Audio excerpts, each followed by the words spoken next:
Come in and see our one-bedroom apartment in Da Nang, Vietnam. This is the kitchen and living space. As you can see, a nice big window. Lovely and light in there.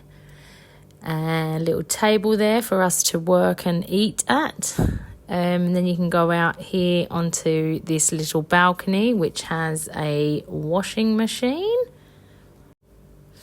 There's not really any space to sit out here, so that's just for doing the washing, the boring stuff.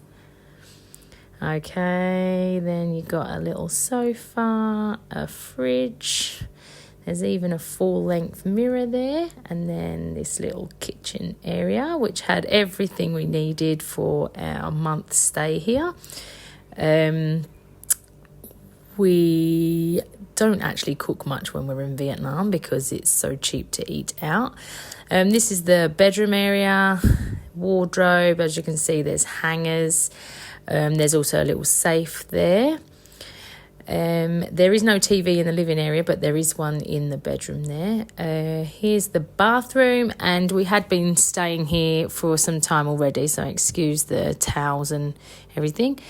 There's the shower. Okay, back into the bedroom. And there's another little desk there, which is handy. And this little window, which has a fly/mosquito net. And I don't know if you can see there, but a little ocean view, which is a bonus. Out onto the other balcony, and there's a little couple of chairs out there. The cool part here is that it can be fully enclosed. The window's all shut. And that's our apartment in Da Nang. Read the caption for some more info. Hit subscribe to see more from us. And don't forget to drop any questions in the comments below.